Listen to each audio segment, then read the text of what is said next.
चंदे पर संसद और यूपी विधानसभा में जबरदस्त हंगामा हुआ। चंदा चोरी पर लगभग पूरा विपक्ष एकजुट होकर सरकार का विरोध कर रहा है। विपक्ष पर सनातन विरोधी होने का आरोप भी लग रहा है। चंदा चोरी पर शोर मचाने वाले चंदा देने की रसीद दिखाएं, कहा गया।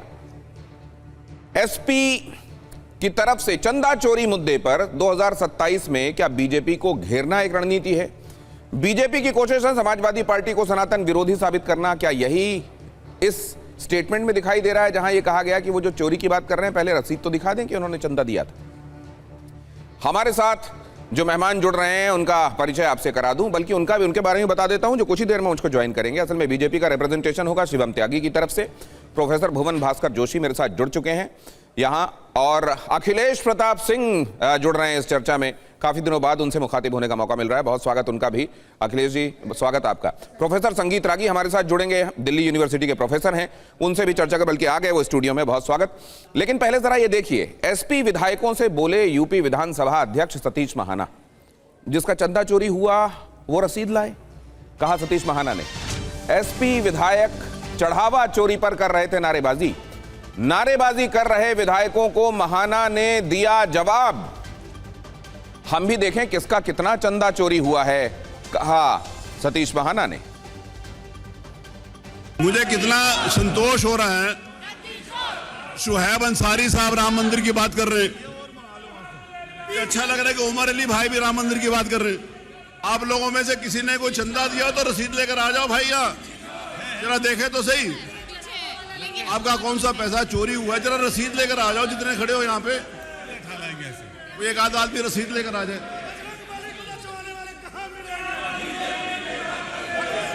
अनिल प्रधान, तुम तो पैदा भी नहीं हुए थे जब मंदिर बना था तब। तो ये देखा आपने, ये संग्राम लगातार बढ़ता जा रहा है और ये लगता है कि इस मुद्दे को 27 में चुनावों के पहले ठंडा होने भी नहीं दिया जाएगा।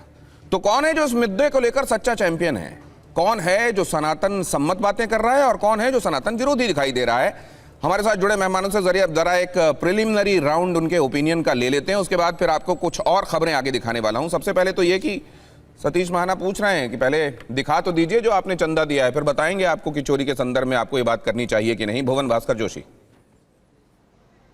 देखिए, आज मैं माननीय सतीश महाना जी को सुन पा रहा था और विधानसभा के अध्यक्ष होने के कारण ये उनकी जिम्मेदारी बनती थी कि अपने विपक्ष के लोगों के प्रति बर्ताव को समझें, और जो मुद्दा पूरे देश और विश्व में सनातन का जो अपमान हुआ है, हिंदू धर्म का अपमान हुआ है, और भगवान राम के मंदिर में जो डकैती भारतीय जनता पार्टी और आरएसएस और विश्व हिंदू परिषद के लोगों ने करी है, तो निश्चित तौर पे आज जो उनकी मर्यादा वो तार तार होती हुई दिखाई दी जब वो विपक्ष के लोगों को जिस भाषा में बात कर रहे थे। और मैं कहना चाहता हूँ, ये केवल हमारे आस्था की लूट नहीं, विश्वास की लूट नहीं, ये सनातन की लूट नहीं, और हमारे को लगता है कि हिंदू धर्म पर ये अटैक है। और हमने केवल मुगल इतिहास में पढ़ा है कि मुगल आक्रांताओं ने मंदिरों को लूटा, लेकिन हमने देखा नहीं। लेकिन हमने ये जरूर देखा कि भारतीय जनता पार्टी और आरएसएस और विश्व हिंदू परिषद के लोगों ने राम मंदिर में डकैती करी। ये देश ने देखने का काम करा और विश्व में सनातन का अपमान करने का काम ये आरएसएस और भारतीय जनता पार्टी के लोगों ने करा। जब सदन में हल्ला हंगामा हो रहा है तो उनका तात्पर्य यह है कि वो लोग जो ये कहते रहे कि ये काल्पनिक हैं पात्र, कृष्ण भी काल्पनिक है, राम भी काल्पनिक है, वो चढ़ावा चोरी की बातें कर रहे हैं, वो ये बता तो दें कि उन्होंने खुद कितना चढ़ावा दिया है। तो वो लोग केवल सियासत कर रहे हैं। जो जेन्युइन लोग हैं उनकी जेन्युइन कंसर्न जो होंगे उनका जवाब दिया जाएगा, लेकिन इस मुद्दे पर राजनीति करने वालों का जवाब नहीं दिया जाएगा। राजनीति तो वो लोग कर रहे थे जिन्होंने नारा क्या दिया था, और नारा कब कंप्लीट हुआ?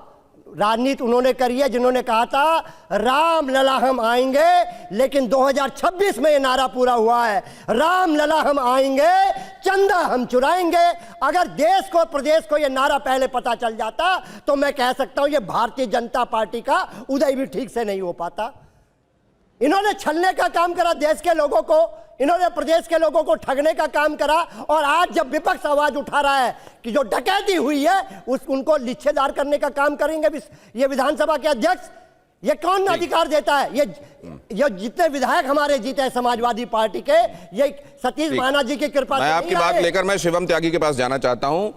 स्पीकर को नॉन पार्टीसन दिखाई देना चाहिए, क्या स्पीकर ने भी यहां पार्टी पोजीशन लेने का काम किया है? शिवम त्यागी। नहीं, ये दुर्भाग्यपूर्ण है कि मर्यादा पुरुषोत्तम भगवान श्री राम को भी किसी पार्टी से जोड़ा जा रहा है। उन्होंने तो उसके विषय में बात कही, और इसमें बुरा क्या है भाई? संसद से लेकर और विधानसभा तक मर्यादा पुरुषोत्तम भगवान श्री राम के मंदिर में चंदा चोरी के विषय में जिस तरीके थिएट्रिक्स और ड्रामा वो लगातार लोग कर रहे हैं, तो कोई भी आस्थावान भक्त एक सवाल तो पूछ ही लेगा कि भाई जो ड्रामा कर रहा है, जो थिएट्रिक्स कर रहा है, चलिए उसका बैकग्राउंड भी छोड़ देते हैं तो बता दो भाई कितना चंदा दिया है, कोई बुरी बात नहीं है।